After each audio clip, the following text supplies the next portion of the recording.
नमस्कार। लक्ष्य coaching classes के YouTube चैनल पर आपका स्वागत है। मैं प्रवीण गाट आज अपने पूरे भारतवर्ष के अंदर जितनी भी समय की घटनाएं हुई है 6 महीने की, लगभग अगस्त से लेकर जनवरी 2021 तक की 6 महीने की जितनी भी करंट जी के इंपॉर्टेंट आज तक आपको पता है जितनी हमने कराई वो आई है। इसलिए आपके लिए ये बिल्कुल निःशुल्क वीडियो है, आप YouTube पर देख सकते हैं। मेरे द्वारा ये आपको फ्री करवाया जा रहा है। इसमें आप इसको देख के बहुत ही आने वाली जितनी परीक्षाएं है उसके अंदर बहुत सारे प्रश्न आपको मिलेंगे। अपने आप शुरू करते हैं इसको, बातों को कम करते हुए अपनी पढ़ाई पर ही ज्यादा ध्यान रखेंगे। 24 जनवरी को राष्ट्रीय बालिका दिवस मनाया जाता है और 24 जनवरी 2021 को भारत के अंदर यूपी के अंदर हुनर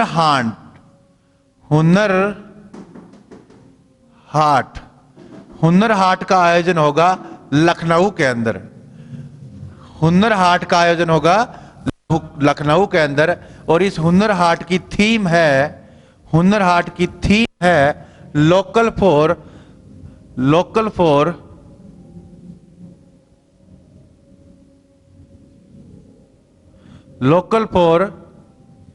इंडिया। हुनर हाट की थीम है लोकल फॉर। ये यूपी के अंदर आयोजित हो रहा है 24 जनवरी से 27 जनवरी तक इसका आयोजन किया जा रहेगा। उसके बाद आपको पता है 16 जनवरी से 24 जनवरी तक 2021 में गोवा के अंदर 51वां अंतर्राष्ट्रीय फिल्म महोत्सव हो रहा है। 51वां अंतर्राष्ट्रीय फिल्म महोत्सव 51वां अंतर्राष्ट्रीय फिल्म महोत्सव है ये। इसको बोला जाता है अंतर्राष्ट्रीय भारतीय फिल्म महोत्सव बोला जाता है वैसे तो, अंतर्राष्ट्रीय भारतीय फिल्म महोत्सव। इसके अंदर जिस देश पर फोकस रखा गया है वो है Bangladesh. Focus for country, focus जिस पर रखा गया वो है बांग्लादेश। बांग्लादेश की 4 फिल्में दिखाई गई। इस कार्यक्रम, इस पूरे फिल्म फेस्टिवल के जो अध्यक्ष थे वो ओबलो व्यक्ति है अर्जेंटीना के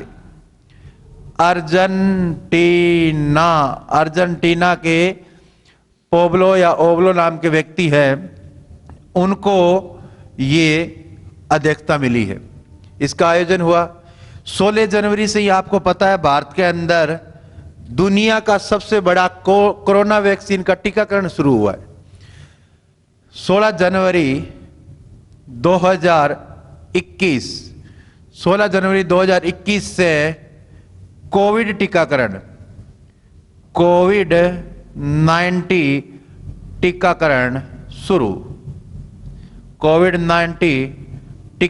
शुरू हुआ है। भारत के अंदर 2 वैक्सीन है जिनका आयोजन, यानी कि जिनकी वैक्सीन 2 वैक्सीन है उनका लगाई जा रही है कोविड-19 के रूप में। वैक्सीन लगने से पहले एक ड्राई रन का नाम सुना था। ड्राई रन या ड्राई रन का मतलब होता है उसके अंदर वास्तविक वैक्सीन नहीं थी, लेकिन वैक्सीन लगाने से पहले आने वाली दिक्कतों को जहां टीकाकरण लगेगा वहां तक के लिए इसका एक कृत्रिम तरीके से वो एक ट्रायल किया जाता है, उसी को ड्राई रन बोलते हैं। यानी कि एक तरीके का मॉक ड्रिल होती है, रिहर्सल होती है भी वास्तविक टीकाकरण में आने वाली दिक्कत को पहले ही पहचाना जा सके, उसके अंदर सुधार किया जा सकता है। वो ड्राई रन था, खूब हर स्टेट के अंदर हुआ था ड्राई रन। 2 वैक्सीन कौन कौन सी है? एक का नाम है कोविशील्ड और दूसरी का नाम है कोवैक्सीन। एक है कोविशील्ड और एक है कोवैक्सीन। कोविशील्ड आपको पता है भारत के सीरम इंस्टीट्यूट जो पुणे के अंदर है, सीरम इंस्टीट्यूट पुणे और एक यूनिवर्सिटी थी ऑक्सफोर्ड, ऑक्सफोर्ड यूनिवर्सिटी और एक्स्ट्राजेनेका ने मिलकर बनाया है। ऑक्सफोर्ड यूनिवर्सिटी एक्स्ट्राजेनेका ने सीरम इंस्टीट्यूट ऑफ पुणे है उसके साथ मिलकर बनाया है कोविशील्ड को। सीरम इंस्टीट्यूट ऑफ पुणे है वो इंडिया के पुणे के अंदर है और दुनिया की सबसे बड़ी वैक्सीन निर्माता कंपनी भी सीरम इंस्टीट्यूट ऑफ पुणे है। दूसरी है कोवैक्सीन, इसको भारत बायोटेक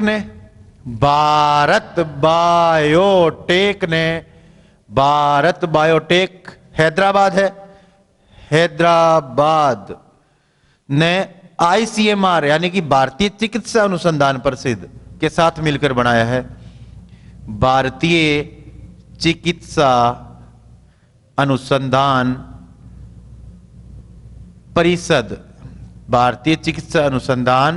परिषद के साथ मिलके बनाया है।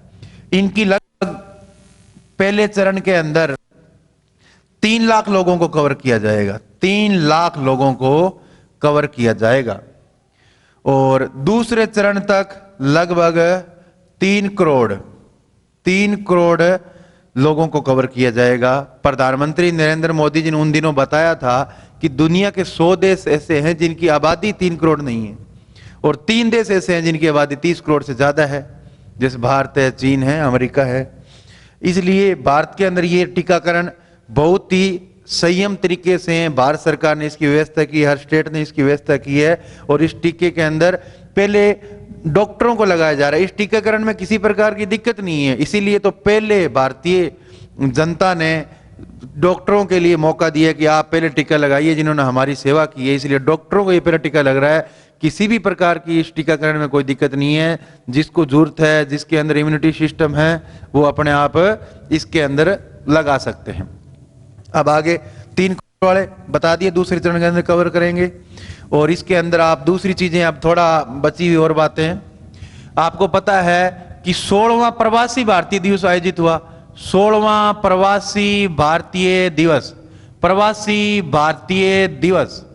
16वां प्रवासी भारतीय दिवस का आयोजन हमेशा की तरह 9 जनवरी को किया गया। 9 जनवरी को किया गया।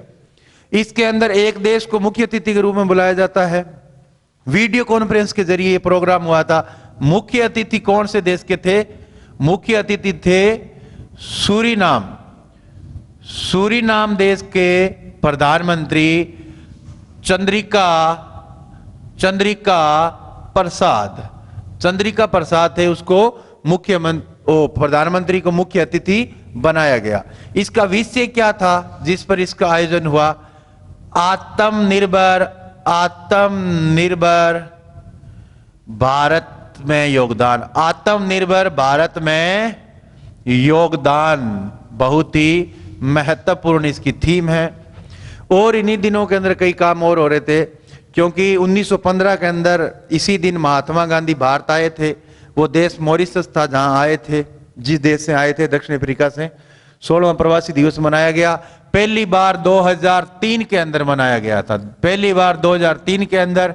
और 2015 से इसका आयोजन प्रत्येक 2 वर्ष पर किया जा रहा है। प्रत्येक 2 वर्ष पर इसका आयोजन किया जा रहा है। और मुख्य बातें, 1 जनवरी 2021 को नुआ साल में 9वां चरण शुरू हुआ था भारत मिशन का। एक भारत ने मिशन शुरू किया था। वो जो मिशन था अपना, वो था कोरोना के अंदर फंसे हुए विदेशों से लाने के लोगों का। कोविड-19 में फंसे हुए लोगों को भारत लाने का मिशन था। उसका 9वां चरण अभी शुरू हुआ था और पहला चरण शुरू हुआ था मई के अंदर। मई से अब तक बताया गया है कि भारत मिशन के तहत अब तक भारत के अंदर लगभग 44 लाख लोगों को लाया जा चुका है। जो दूसरे देशों में भारतीय लोग फंस गए थे, वहां उनको उतनी सुविधा नहीं मिल रही थी, इसलिए यहाँ। एक आपने नाम सुना था वंदे भारत ट्रेन। वंदे भारत ट्रेन 2019 के अंदर दिल्ली से वाराणसी के बीच में चली थी और अब जो विदेशों में फंसे हुए कोविड-19 के जो लोग हैं उनको भारत लाने का जो मिशन है, भारत मिशन, उसको वंदे भारत मिशन भी बोलते हैं। इस मिशन का नाम वंदे भारत मिशन है। मई में शुरू हुआ था, इसका अब 9वां चरण नए साल में शुरू हुआ है। एक लाइट हाउस प्रोजेक्ट था, LHL लाइट हाउस प्रोजेक्ट के तहत भारत के अंदर भवनों का निर्माण करवाया जाएगा। लाइट हाउस प्रोजेक्ट के तहत भारत के अंदर भवनों का निर्माण होगा। लाइट हाउस प्रोजेक्ट जो योजना थी या परियोजना थी 2017 के अंदर आई थी। इसी को 1 जनवरी 2021 को मोदी जी ने 6 शहरों के अंदर इसको शुरू किया गया है। 6 शहरों के अंदर इसको शुरू किया गया है, यानी कि वो शहर है उनके अंदर लाइट हाउस प्रोजेक्ट बहुत ही कम लागत के अंदर हल्के मकान बनाना, मजबूत मकान बनाना, हल्के खर्चे के अंदर कम समय में, समय, धन और अपने बोल रहे परिश्रम, मजदूरी, सभी की लागत कम होगी और एक अच्छा मकान बनेगा। प्रधानमंत्री आवास योजना एक चली थी 25 जून 2015 को, उसके तहत लाइट हाउस प्रोजेक्ट में जो फ्लैट्स बनेंगे सिटियों के अंदर, उसका बंटवारा किया जाएगा फिर शहरी लोगों को। लाइट हाउस प्रोजेक्ट 2017 के अंदर शुरू हो गया था, लेकिन इसके तहत मकान बनेंगे अब 1 जनवरी 2021 शुरू हुए 6 शहरों के अंदर। उनके नाम है रांची, इंदौर, रांची, इंदौर, अगरतला, 4 चेन्नई, 4 नंबर पर चेन्नई, 5वीं सिटी लखनऊ, 6ठी राजकोट। लाइट हाउस प्रोजेक्ट के अंदर रांची, इंदौर, अगरतला, लखनऊ और राजकोट के अंदर ये 6 शहर शामिल किए गए हैं, 6 स्टेट के। इसके अंदर क्या खर्चा कम क्यों लगेगा? क्योंकि बहुत सारी चीजें जैसे बीम है, कोई इंग्लैंड है या कोई किसी प्रकार का मटेरियल है, उसका अधिकतर निर्माण फैक्ट्री में ही कर लिया जाएगा और यहाँ लाके इसको जहां फ्लैट्स निर्माण होना है वहां पर इसको लाके सिर्फ जोड़ना है। इसलिए देखो समय भी कम लगेगा, लागत भी कम लगेगी, पैसा भी बचेगा, हर चीज में फायदा है। नरेंद्र मोदी जी की सरकार लगातार अच्छे कार्य कर रही है, इसी के द्वारा लगातार ताकि बढ़िया रहे। लाइट हाउस प्रोजेक्ट प्रधानमंत्री आवास योजना के शहरी के तहत ही इनका आदान प्रदान होगा लोगों को और प्रत्येक नागरिक को आवास मिले, इसके लिए 2022 का लक्ष्य रखा गया है, क्योंकि 2022 में भारत की आजादी की 75वीं वर्षगांठ आ रही है। अब आगे रांची के अंदर जो फ्लैट बनेंगे उसके अंदर, रांची आप समझते हो महेंद्र सिंह धोनी का शहर है। रांची के अंदर जो तकनीक लगेगी, रांची के अंदर जो तकनीक आई है वो जर्मनी देश की है। किस देश से ली गई है ये तकनीक? हल्के मकान बनाने वाली, यानी कि अधिकतर सामान प्लास्टिक वगैरह का ही होगा, ईंट का और इनका इस्तेमाल कम होगा, सीमेंट ईंट का बहुत कम इस्तेमाल होगा, अत्याधुनिक तकनीक का इस्तेमाल किया जाएगा। रांची के अंदर जर्मनी की तकनीक है। इंदौर आप समझते हो कि स्वच्छ भारत मिशन 2 अक्टूबर 2014 को शुरू किया था। इसके तहत जो पुरस्कार मिलते हैं, पिछले लगातार 4 साल से इंदौर पूरे भारत का स्वच्छ शहर आ रहा है। इंदौर पूरे भारत का स्वच्छ शहर है। 2020 में भी इसको इनाम मिला, 2019 में भी, 2018 में भी और 2017 में, लगातार 4 वर्ष। इंदौर इतना सुंदर है तो यहां सैंडविच खाओ। सैंडविच नाम की तकनीक है, चीन से आई है। इस तकनीक के अंदर ईंट और गारे का कोई इस्तेमाल नहीं है, ईंट और गारे का कोई इस्तेमाल नहीं किया जाएगा। प्लास्टिक, नई नई अत्याधुनिक तरीके की थर्माकोल चीजों से मकानों का निर्माण होगा। अगर तला से याद रखना, ताला तो स्टील का होता है, स्टील वाली तकनीक लगेगी। यहाँ स्टील फ्रेमवर्क का प्रयोग किया जाएगा और ताला स्टील ताले को खोलने के लिए कुंजी चाहिए, कुंजी नहीं, न्यूजीलैंड से आई है ये तकनीक। कहां से आई है? न्यूजीलैंड से आई है। चेन्नई से धोनी खेलता है। धोनी को आउट करने के लिए बहुत दोनों तरफ से गेंदबाज और फील्डर दोनों तरफ से पूरा सहयोग करना पड़ता है। इसलिए इस चेन्नई के अंदर जो फ्लैट्स बनेंगे उसमें 2 देश की तकनीक है।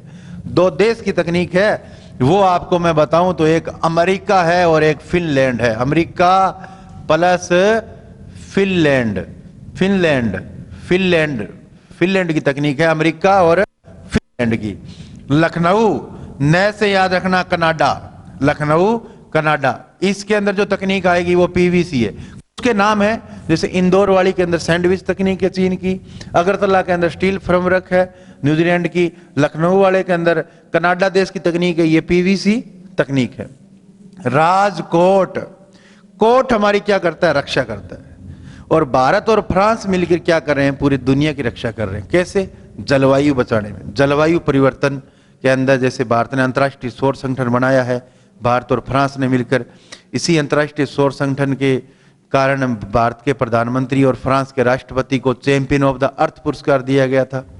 चैंपियन ऑफ द अर्थ पुरस्कार दिया, इसका मतलब कोट, राजकोट, कोट का मतलब अपनी रक्षा करता है सर्दी से, हवा से, कुछ। इसलिए रक्षा के मामले में आप यहाँ याद रखना, रक्षा तो भारत और फ्रांस कर रहा है, और भारत में ये तकनीक आई है तो कहाँ से आई है, फ्रांस से आई है। राजकोट वाली तकनीक कहाँ से आई है, फ्रांस से आई है। ये 6 शहर है, 6 राज्य के अंदर है, रांची, इंदौर, अगरतला, चेन्नई, लखनऊ, राजकोट। प्रधानमंत्री आवास योजना कब शुरू हुई थी? आवास योजना, आवास योजना मैं बता चुका हूं 25 जून 2015 को शुरू हुई थी। लक्ष्य क्या है? 2022 तक सभी लोगों को अपना अपना मकान बन जाना चाहिए, लेकिन इसके अंदर टारगेट रखा गया था 2019 तक ग्रामीण का। प्रधानमंत्री आवास योजना जो इसी दिन जो ग्रामीण क्षेत्र में शुरू हुई उसे ग्रामीण बोला जाता है। 2019 तक इसका टारगेट था 1 करोड़ आवास बनाने का। 2022 तक इस पूरे का लगभग है 3 करोड़ आवास बनाने हैं, 3 करोड़ आवास बनाने हैं। 1 तक का लक्ष्य, 2019 तक का लक्ष्य क्या था? 1 करोड़। क्योंकि ग्रामीण का लक्ष्य 2019 क्यों रखा गया? क्योंकि भारत का विकास गांव पर डिपेंड करता है, ऐसी बात महात्मा गांधी जी ने कही थी। इसलिए 2019 में महात्मा गांधी जी की जयंती के 150 वर्ष पूरे होगी, इसलिए कुछ चीजें 150 वर्ष पूरे होने के कारण 2019 का लक्ष्य रखा गया। इसके बाद आगे अपने ये इसी के अंदर बात हुई, इसी के अंदर अपने और आगे बात करते हैं तो एक मानव विकास सूचकांक आता है। मानव विकास सूचकांक, मानव विकास सूचकांक 2020। मानव विकास सूचकांक आपको पता है संयुक्त राष्ट्र विकास कार्यक्रम जारी करता है। 3 बिंदु इसके अंदर महत्वपूर्ण है। शिक्षा से व्यक्ति का पता लगता है कितना उसका विकास है, स्वास्थ्य और प्रति व्यक्ति आय। शिक्षा, स्वास्थ्य, प्रति व्यक्ति आय, 3 बिंदुओं का ध्यान रखा जाता है मानव विकास सूचकांक के अंदर। इसलिए कई बार यह प्रश्न आ जाता है, मानव विकास सूचकांक के अंदर निम्नलिखित में से कौन सा बिंदु सही नहीं है? शिक्षा, स्वास्थ्य, प्रति व्यक्ति आय, सकल घरेलू उत्पाद। यहां पर सकल घरेलू उत्पाद गलत हो जाएगा। यानी कि 3 बिंदुओं को ध्यान रखा जाता है। संयुक्त राष्ट्र विकास क्रम जारी करता है, 189 देशों पर ये रिपोर्ट आती है। पहले स्थान पर है नॉर्वे, नॉर्वे 1/189। नीचे लिखे हुए कुल देशों का आंकड़ा है, 189 देशों पर रिपोर्ट है बनाई जाती है। नॉर्वे पहले स्थान पर नॉर्वे है। भारत का, फिर सीधे भारत की बात करते हैं। भारत का स्थान क्या है? भारत का स्थान है इसके अंदर 131/189। उसके बाद एक रैंक होती है ease of doing, ease of doing business rank. Ease of doing business rank को जारी कौन करता है? विश्व बैंक जारी करता है। बिजनेस करना आसान, कितना आसान है, मुश्किल है, आसान है, क्या दिक्कत है, किसी प्रकार कोई दिक्कत तो नहीं है, उस पर यह चीज की जाती है। ईज ऑफ डूइंग बिजनेस की रैंक विश्व बैंक जारी करता है। और विश्व बैंक का मुख्यालय आपको पता ही है अंतर्राष्ट्रीय मुद्रा कोष का है, वहां है। जहां अंतर्राष्ट्रीय मुद्रा कोष का है वहां विश्व बैंक का। इसका मतलब कहां है?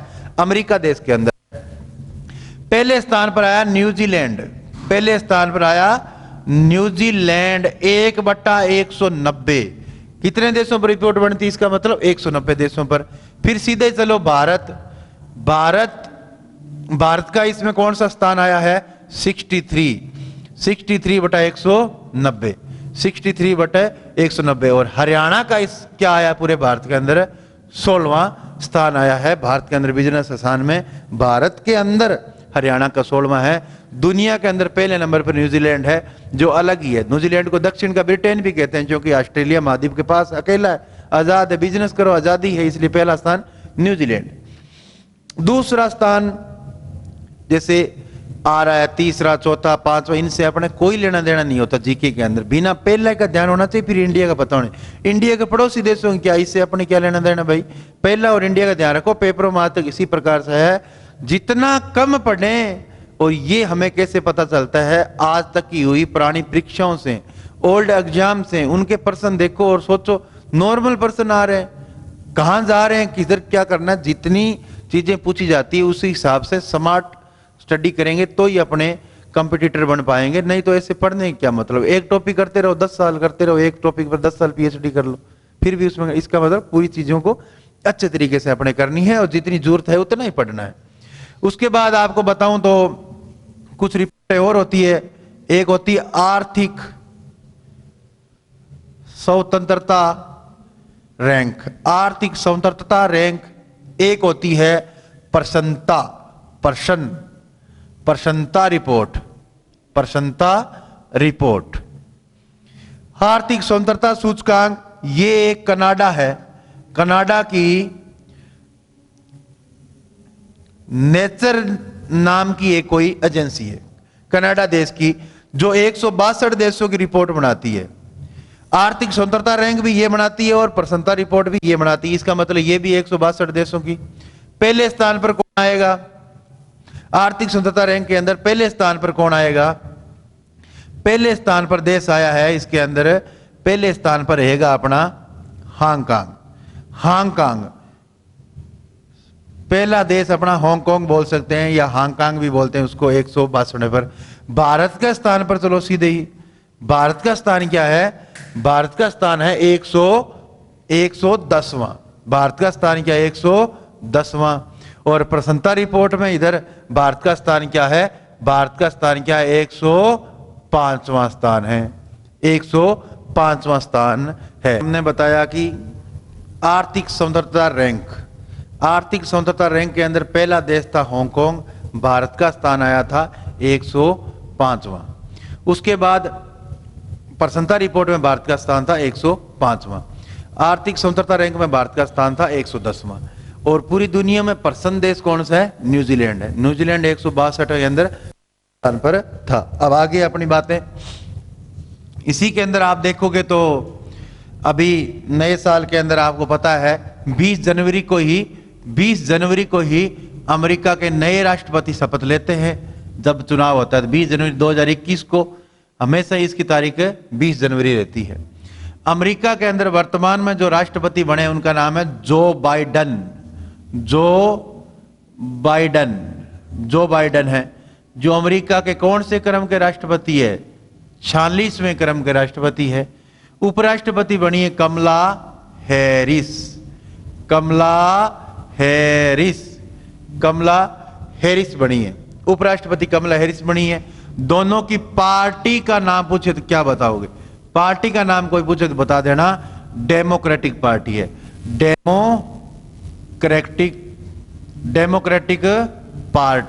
Democratic party.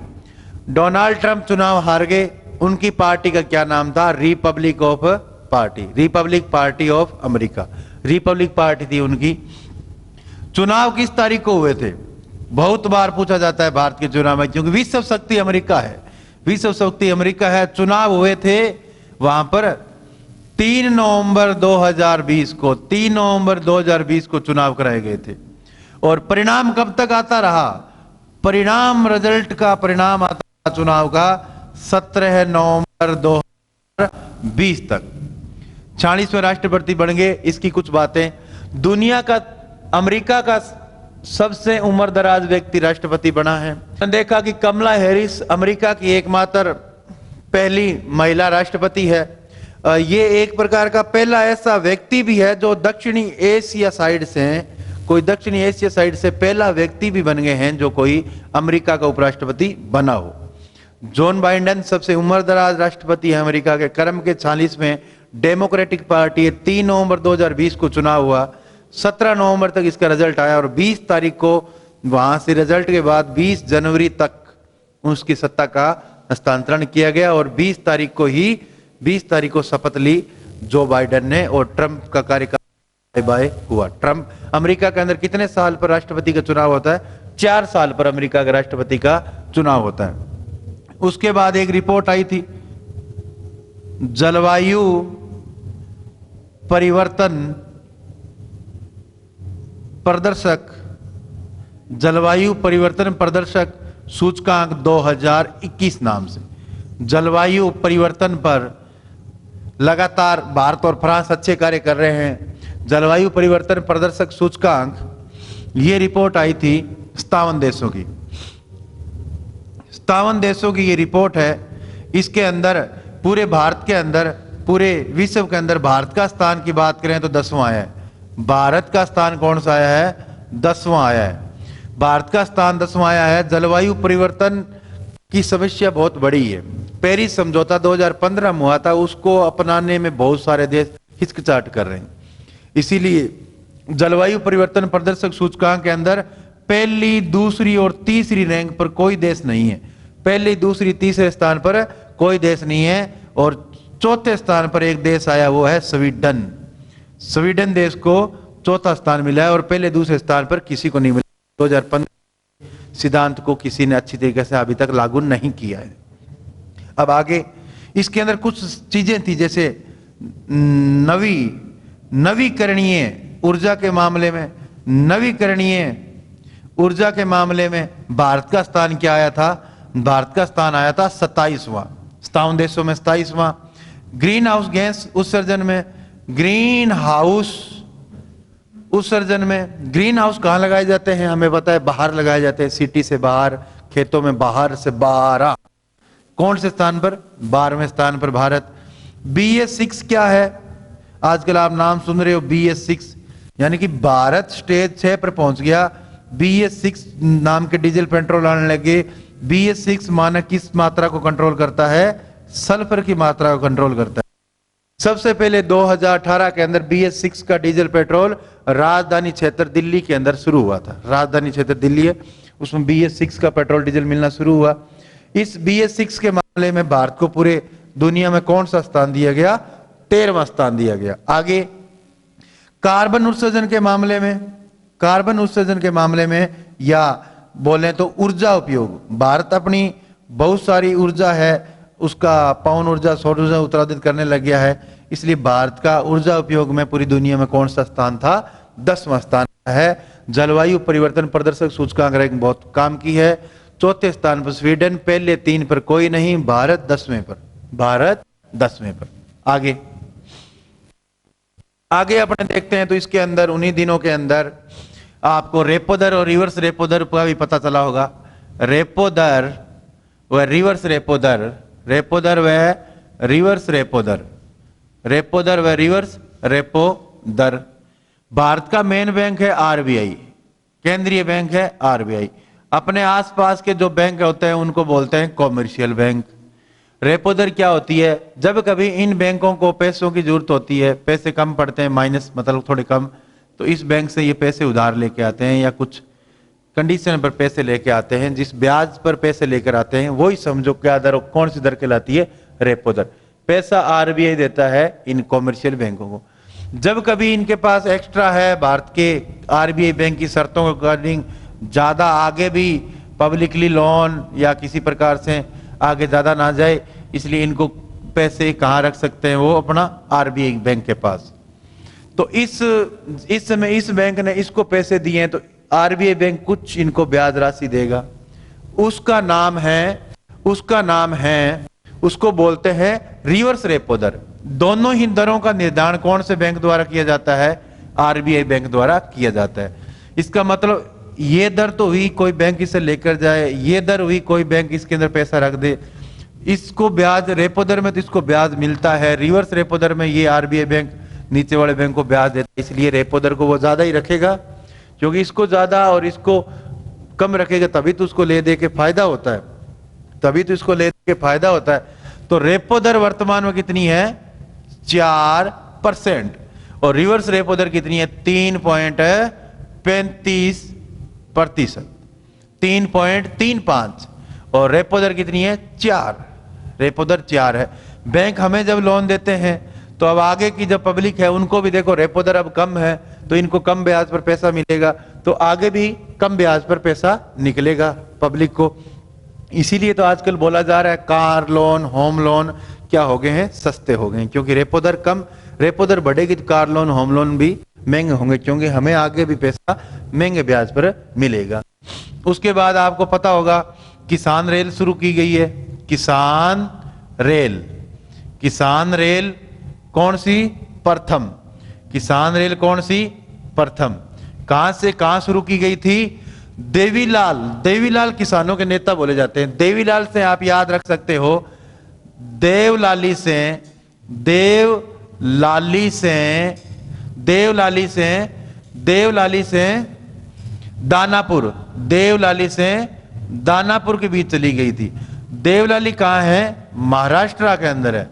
देवलाली कहां है, महाराष्ट्र के अंदर। और दानापुर कहां है,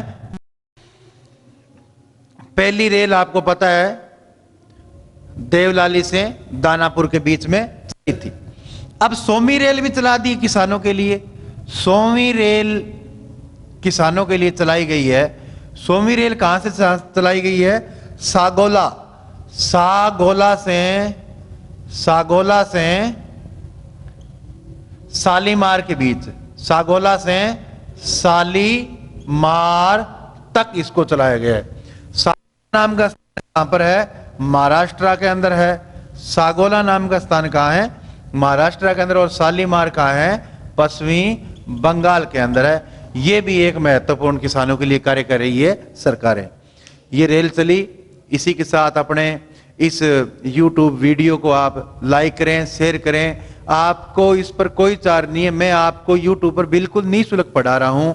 मैं अगली और नेक्स्ट क्लास के अंदर कोई और अच्छी वीडियो लेकर प्रवीण घाट आपके सामने हाजिर होगा। तब तक के लिए आपको नमस्कार, धन्यवाद। वीडियो देखें।